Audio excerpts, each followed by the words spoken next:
Dark psychology इंसान के दिमाग के अंधेरे हिस्से की कहानी है।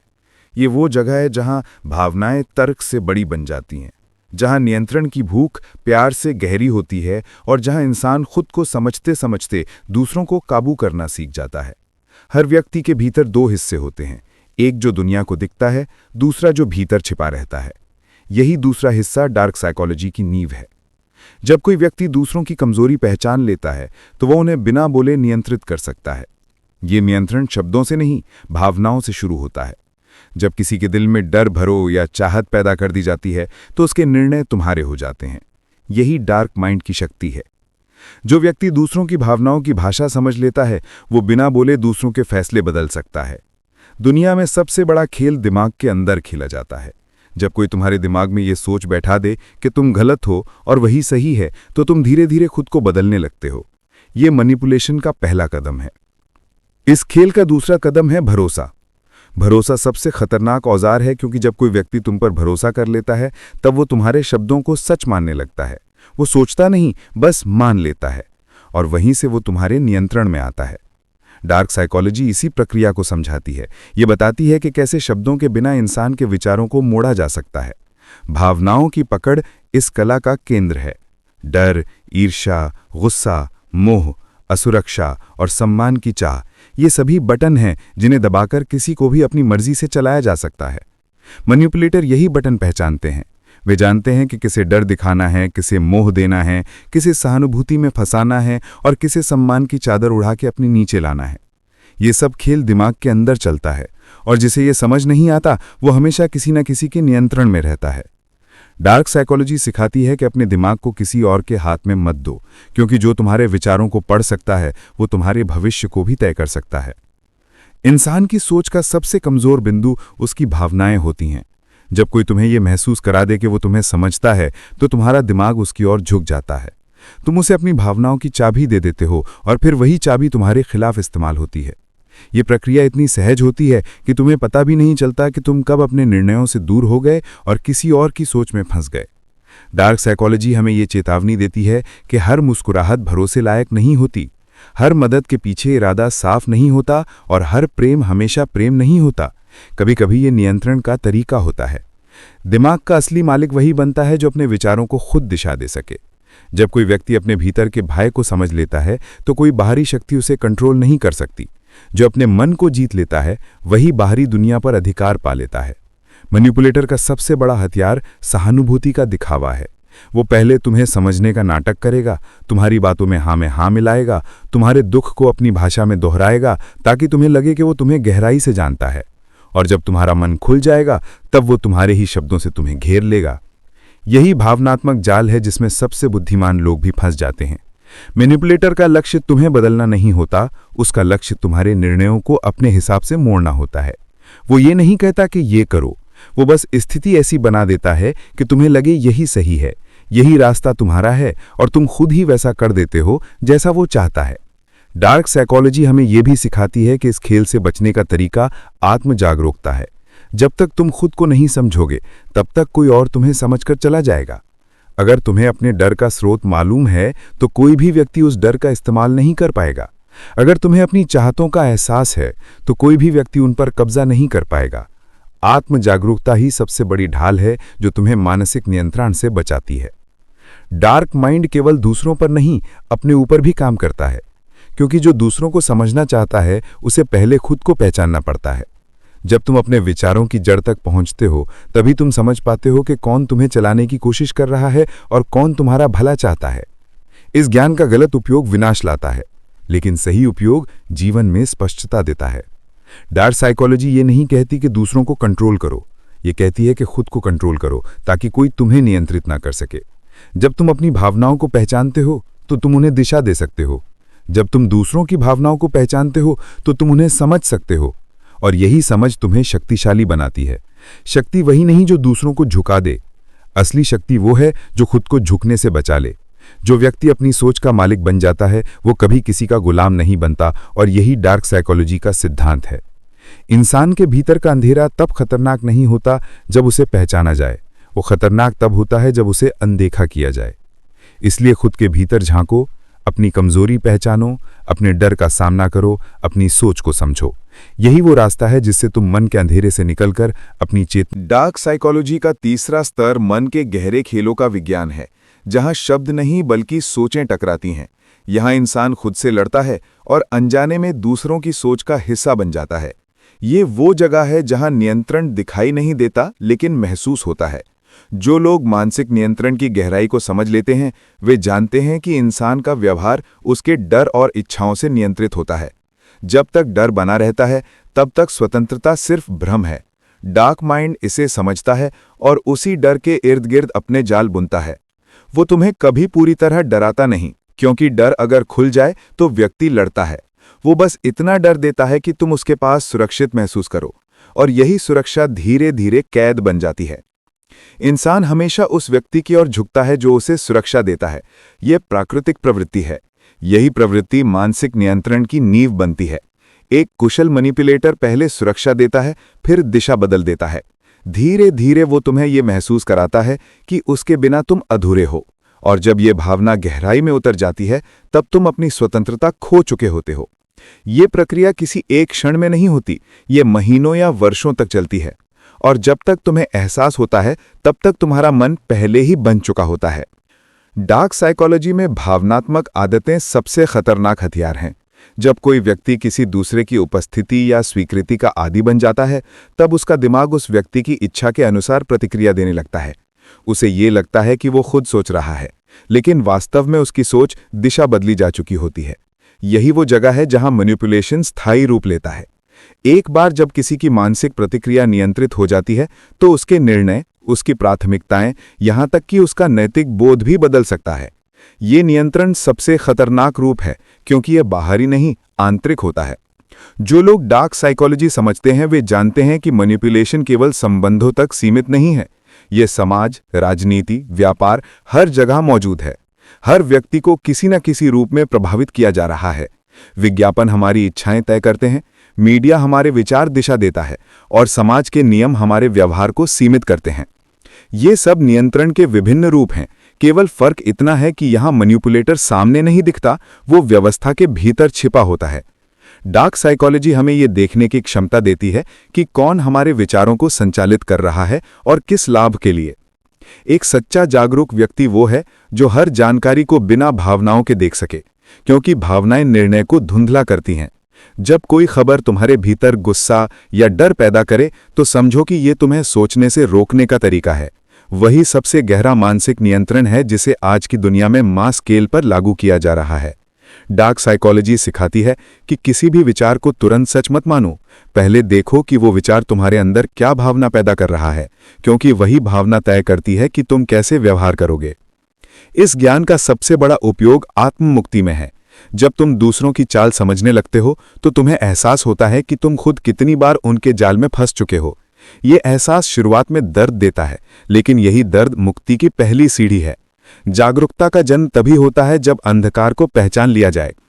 डार्क माइंड का उद्देश्य बुरा बनना नहीं, बल्कि अपनी चेतना को इतना मजबूत करना है कि कोई और उसे हिला ना सके। ये आत्मनियंत्रण की पराकाष्ठा है। जब कोई व्यक्ति अपने विचारों को भावनाओं से अलग करके देखना सीख जाता है, तब वो किसी भी प्रकार के मानसिक आक्रमण से अछूता रहता है। दिमाग के खेलों में एक और गहरी परत है जिसे ऊर्जा विनिमय कहा जाता है। हर बातचीत में ऊर्जा का आदान प्रदान होता है। कोई तुम्हें थका देता है, कोई तुम्हें प्रेरित करता है। ये ऊर्जा ही मन की दिशा बदलती है। मैनिपुलेटर इस विनिमय को जानता है। वो जानबूझकर ऐसे शब्द बोलता है जो तुम्हारी ऊर्जा कम कर दें, ताकि तुम्हारा आत्मविश्वास टूटे और तुम उसकी सलाह पर निर्भर हो जाओ। वो ये खेल बहुत धीरे धीरे खेलता है, ताकि तुम्हें महसूस ही ना हो कि तुम्हारे अंदर की ऊर्जा चुराई जा रही है। एक जागरूक मन तुरंत पहचान लेता है कि कौन उसकी ऊर्जा ले रहा है और कौन उसे बढ़ा रहा है। यही मानसिक शक्ति का असली संकेत है। डार्क साइकोलॉजी में नियंत्रण का अंतिम उद्देश्य शक्ति नहीं, बल्कि स्थिरता है। जो व्यक्ति स्थिर है वही शक्तिशाली है। स्थिरता का अर्थ है कि बाहरी उथल-पुथल के बावजूद तुम्हारा मन शांत रहे। कोई तुम्हें उकसाए, कोई तुम्हें गिल्ट दे, कोई तुम्हें क्रोधित करे, फिर भी तुम्हारा निर्णय संतुलित रहे। यही मानसिक स्वतंत्रता का प्रमाण है। ऐसा व्यक्ति किसी के प्रभाव में नहीं आता, क्योंकि उसका दिमाग अपनी दिशा खुद तय करता है। वही व्यक्ति सच में अंधकार को पार कर चुका होता है, क्योंकि जिसने खुद को जीत लिया उसने संसार को जीत लिया। यही डार्क साइकोलॉजी के तीसरे भाग का सार है। डार्क साइकोलॉजी का चौथा स्तर मानसिक जाल की सूक्ष्मता को समझना है। ये वो स्तर है जहां व्यक्ति केवल दूसरों के व्यवहार को पढ़ने तक सीमित नहीं रहता, वो उनके सोच, भावनाओं और निर्णयों में बदलाव लाने की क्षमता हासिल कर लेता है। ये बदलाव इतना प्राकृतिक लगता है कि सामने वाला खुद को अपने विचारों का निर्माता समझता है, जबकि असल में उसका दिमाग नियंत्रित हो चुका होता है। ये ज्ञान केवल बुरा या अच्छा नहीं होता, इसका मूल्य इस बात पर निर्भर करता है कि इसे समझने वाला इसे कैसे इस्तेमाल करता है। जब कोई व्यक्ति अपने मन की गहराई को जान जाता है तो वो महसूस करता है कि उसके भीतर कितनी शक्तियां छिपी हैं, और यही समझ उसे दूसरों के प्रभाव से मुक्त कर देती है। इंसान के दिमाग में सबसे कमजोर बिंदु उसकी आशाएं और भय होते हैं। डार्क साइकोलॉजी इन्हें पहचानकर नियंत्रण का माध्यम बनाती है। हर व्यक्ति किसी न किसी चीज की चाहत में रहता है और डर से भागता है। जो व्यक्ति इस चाहत और डर को पढ़ सकता है वो पहले ही खेल जीत लेता है। उदाहरण के लिए, कोई अपने करियर में सफल होना चाहता है तो उसका भय असफलता का और लालच सफलता का होता है। मैनिपुलेटर इसे पहचानकर उसे अपनी शर्तों पर चलने के लिए प्रेरित कर सकता है। यही वो रणनीति है जिसे समझकर हम अपने निर्णयों को खुद सुरक्षित रख सकते हैं। भावनाओं की पकड़ इस स्तर पर और अधिक महत्वपूर्ण हो जाती है। ये सिर्फ डर या लालच तक सीमित नहीं रहता, बल्कि सहानुभूति, विश्वास, प्रेम और सम्मान जैसी जटिल भावनाओं में भी फैलती है। एक कुशल डार्क माइंड ये जानता है कि किस समय सहानुभूति दिखाना है, कब विश्वास बनाना है और कब आत्मसम्मान के बटन दबाने हैं, ताकि सामने वाला धीरे धीरे उसके नियंत्रण में आ जाए। ये खेल इतना सूक्ष्म होता है कि आम आदमी इसे कभी महसूस नहीं करता। ये लिखना आवश्यक है कि भावनाएं हमेशा सीधे तौर पर हमें सच नहीं दिखाती, वे अक्सर हमारी सोच को धुंधला कर देती हैं, और यही धुंध हमारे फैसलों को दूसरों के नियंत्रण में डालती है। डार्क साइकोलॉजी का अगला पहलू संबंधों में नियंत्रण है। हर संबंध एक मानसिक आदान प्रदान होता है। किसी भी रिश्ते में शक्ति का संतुलन मौजूद होता है। जो इसे समझता है वही अपनी दिशा खुद तय कर सकता है। मैनिपुलेटर पहले भरोसा जीतता है, फिर आवश्यकता अनुसार दूरी या नजदीकी का प्रयोग करता है। वे जानता है कि यदि सामने वाला खुद को सुरक्षित महसूस करता है तो वो अपनी मानसिक स्वतंत्रता धीरे धीरे खो देता है। यही नियंत्रण का सबसे खतरनाक रूप है, क्योंकि ये बाहर से दिखाई नहीं देता, लेकिन अंदर से पूरी तरह प्रभाव डालता है। एक और महत्वपूर्ण आयाम है निर्णय प्रभावित करना। ये वो स्तर है जहां व्यक्ति बिना ये महसूस किए कि उसका मन नियंत्रित हो रहा है, अपने निर्णय बदल देता है। मैनिपुलेटर पहले सूचना और वातावरण नियंत्रित करता है, फिर अपने इशारों और संकेतों से सामने वाले को अपने फैसले पर पहुंचने में मदद करता है। ये प्रक्रिया इतनी स्वाभाविक होती है कि सामने वाला खुद को सोचने वाला समझता है, जबकि उसकी सोच को दिशा दी जा चुकी होती है। यही मानसिक नियंत्रण का चरम रूप है जो डार्क साइकोलॉजी सिखाती है, और जो इसे समझता है वो किसी भी मानसिक आक्रमण से सुरक्षित रहता है। डार्क साइकोलॉजी हमें यह भी सिखाती है कि जागरूकता ही सबसे बड़ी ढाल है जो किसी भी मानसिक खेल से बचाती है। अगर हम अपने डर, लालच और भावनाओं की पहचान कर लें तो कोई भी व्यक्ति उन्हें हमारे खिलाफ इस्तेमाल नहीं कर सकता। ये जागरूकता हमें यह देखने की क्षमता देती है कि कौन हमारे विचारों को प्रभावित कर रहा है और कौन केवल हमारा मार्गदर्शन कर रहा है। इसी जागरूकता से मानसिक स्वतंत्रता आती है। जब हम अपने विचारों, भावनाओं और निर्णयों पर नियंत्रण रख सकते हैं, तब किसी भी बाहरी शक्ति का प्रभाव नहीं होता। डार्क माइंड की आखिरी सीख ये है कि शक्ति का असली अर्थ दूसरों को नियंत्रित करना नहीं, बल्कि खुद को नियंत्रित करना है। जो व्यक्ति अपने विचारों, निर्णयों और भावनाओं पर पूरा नियंत्रण रखता है, वही असली शक्तिशाली होता है। वही मानसिक रूप से स्वतंत्र होता है। जो अपने भीतर की ऊर्जा को पहचानता है और उसे सही दिशा में उपयोग करता है, वही जीवन में स्थिरता और संतुलन पा सकता है। स्थिरता का अर्थ ये नहीं कि सब कुछ उसके अनुसार हो, बल्कि ये है कि किसी भी परिस्थिति में उसका मन शांत और संतुलित बना रहे। यही वो अंतिम गहराई है जिसे डार्क साइकोलॉजी सिखाती है। जब व्यक्ति अपने भीतर के अंधेरे को समझता है, तब वो अपनी चेतना की रोशनी में प्रवेश करता है, और इसी प्रकाश में वो मानसिक स्वतंत्रता, आत्मनियंत्रण और स्थायी शक्ति का अनुभव करता है। यही डार्क साइकोलॉजी का भाग 4 का सार है। डार्क साइकोलॉजी का अगला स्तर मानसिक रणनीतियों की गहराई है। यहां व्यक्ति केवल दूसरों की भावनाओं और निर्णयों को नहीं पढ़ता, बल्कि उन्हें पूर्वानुमान और प्रभावित करना सीखता है। ये वो कौशल है जो किसी भी सामाजिक या व्यक्तिगत परिस्थिति में नियंत्रण की नींव रखता है। हर इंसान अपने भीतर भय और लालच लेकर चलता है। जो इसे पहचान लेता है, वही दूसरों की सोच और व्यवहार पर असर डाल रखता है। ये कौशल तभी प्रभावी होता है जब व्यक्ति अपने मन की गहराई को पूरी तरह समझ ले और अपनी भावनाओं और प्रतिक्रियाओं पर नियंत्रण रखे। भावनाओं की पकड़ इस स्तर पर और अधिक महत्वपूर्ण हो जाती है। ये सिर्फ डर या लालच तक सीमित नहीं रहता, बल्कि सहानुभूति, विश्वास, प्रेम और सम्मान जैसी जटिल भावनाओं में भी फैलती है। एक कुशल डार्क माइंड ये जानता है कि किस समय सहानुभूति दिखाना है, कब विश्वास बनाना है और कब आत्मसम्मान के बटन दबाने हैं, ताकि सामने वाला धीरे धीरे उसके नियंत्रण में आ जाए। ये खेल इतना सूक्ष्म होता है कि आम आदमी इसे कभी महसूस नहीं करता।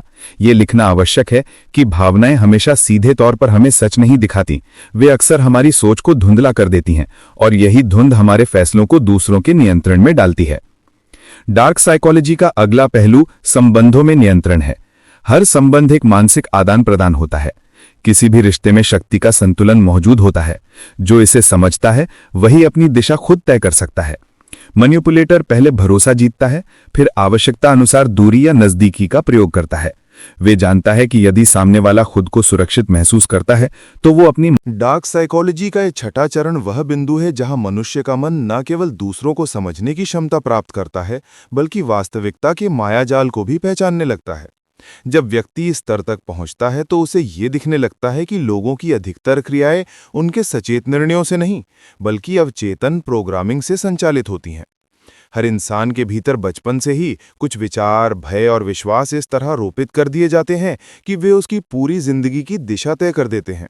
यह अवचेतन ही असली नियंत्रण का केंद्र है, और जो व्यक्ति इसे समझ लेता है वही मानसिक रूप से दूसरों से एक कदम आगे होता है। अवचेतन मन का नियंत्रण शब्दों या तर्कों से नहीं, बल्कि भावनात्मक पैटर्न से किया जाता है। मैनिपुलेटर पहले व्यक्ति की आदतों को देखता है, उसके बोलने के ढंग, शरीर की हलचल, नजरों की दिशा और प्रतिक्रियाओं के समय को नोट करता है। फिर धीरे धीरे उसके सोचने के पैटर्न को पहचानता है। एक बार जब ये पैटर्न स्पष्ट हो जाए तो उसे तोड़ने या मोड़ने का काम शुरू किया जाता है। अवचेतन मन को सीधे प्रभावित करने का सबसे आसान तरीका है दोहराव और भावनात्मक झटका। जब किसी विचार को बार बार सुना जाता है या किसी भावनात्मक स्थिति में डाला जाता है तो वह दिमाग में स्थायी छाप छोड़ देता है और वही नया व्यवहार बन जाता है। डार्क माइंड समझता है कि मनुष्य का मस्तिष्क हमेशा ऊर्जा बचाने की कोशिश करता है, इसलिए वह जो पहले से मान चुका है उसी पर टिके रहना चाहता है। यही कारण है कि लोग गलत बातों को भी सही मानने लगते हैं अगर उन्हें बार बार बताया जाए। यही तकनीक राजनीति, विज्ञापन और समाज में हर जगह इस्तेमाल होती है, जहां सच नहीं दोहराया जाता बल्कि वह बताया जाता है जिसे लोगों को मानना चाहिए। ये प्रक्रिया व्यक्ति को सोचने से रोक देती है और वही उसकी मानसिक दास्ता की शुरुआत होती है। इस स्तर पर डार्क साइकोलॉजी हमें चेतावनी देती है कि ज्ञान का उपयोग किस दिशा में किया जा रहा है, ये तय करेगा कि वह विनाश बनेगा या विकास। अगर कोई व्यक्ति इस ज्ञान का प्रयोग दूसरों को तोड़ने के लिए करता है तो वह धीरे धीरे अपने ही मन की अंधकार में डूब जाता है। लेकिन अगर वह इसे आत्मजागरूकता और आत्मनियंत्रण के लिए उपयोग करे तो यही ज्ञान उसे मानसिक स्वतंत्रता और उच्च चेतना तक पहुंचा सकता है। ये समझना आवश्यक है कि डार्क साइकोलॉजी केवल दूसरों के दिमाग को पढ़ने की कला नहीं है, बल्कि अपने दिमाग की सीमाओं को समझने की साधना है। इस स्तर पर आत्मचेतना की प्रक्रिया और गहरी हो जाती है। व्यक्ति ये देखने लगता है कि उसके विचार कहाँ से आते हैं, उसकी प्रतिक्रिया किन कारणों से उत्पन्न होती हैं और कौन से भाव उसे नियंत्रित करते हैं। जब ये जागरूकता स्थिर हो जाती है तब वह किसी भी बाहरी प्रभाव से मुक्त हो जाता है। ये मुक्ति ही मानसिक स्वतंत्रता का वास्तविक स्वरूप है, क्योंकि अब व्यक्ति प्रतिक्रिया नहीं देता बल्कि निर्णय लेता है।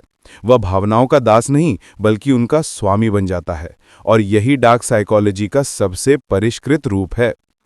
डार्क माइंड ये भी जानता है कि किसी भी मनोवैज्ञानिक खेल से बचने का एकमात्र उपाय है अपने भीतर के शोर को शांत करना। जब व्यक्ति का मन शांत हो जाता है तो कोई भी बाहरी व्यक्ति उसे भ्रमित नहीं कर सकता, क्योंकि भ्रम उसी को जकड़ता है जो भीतर अस्थिर है। ये शांति अभ्यास, निरीक्षण और आत्मनियंत्रण से आती है। धीरे धीरे व्यक्ति यह पहचानने लगता है कि कौन सी भावनाएं वास्तविक हैं और कौन सी केवल उसके मन में डाली गई प्रतिक्रियाएं हैं।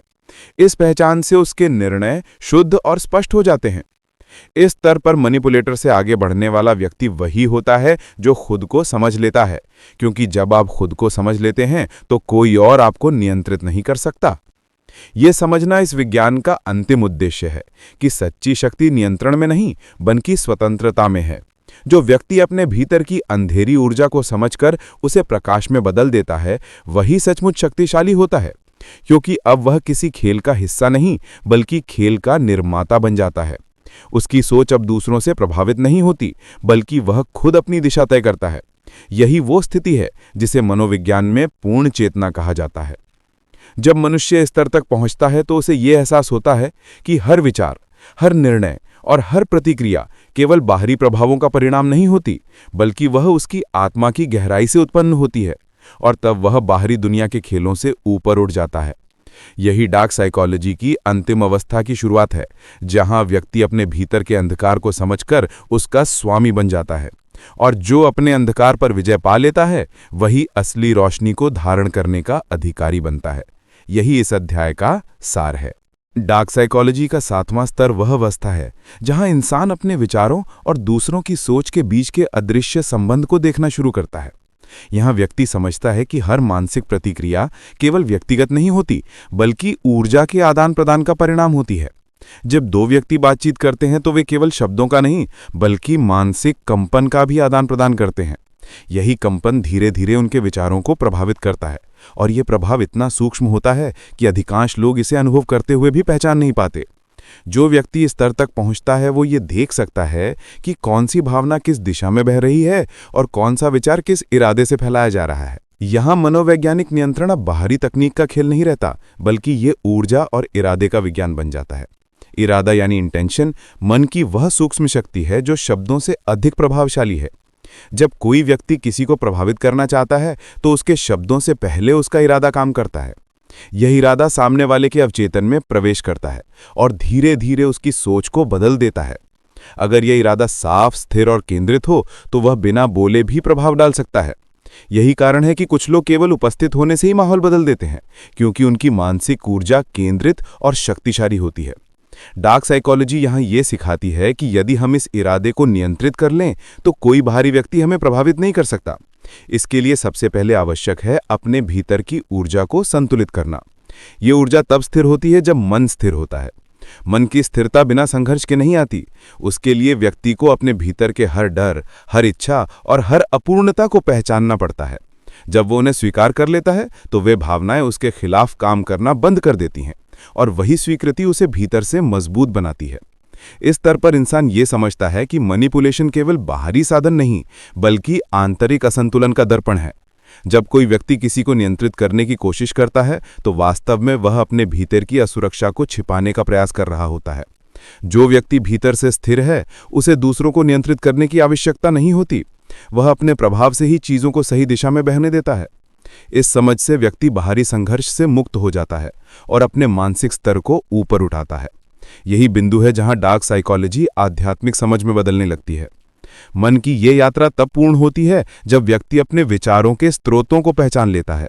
अधिकतर लोग ये मानते हैं कि उनके विचार उनके हैं, लेकिन सच्चाई ये है कि विचार भी ऊर्जा की तरह प्रवाहित होते हैं, और जो मन कमजोर होता है वो किसी भी बाहरी विचार को अपना मान लेता है।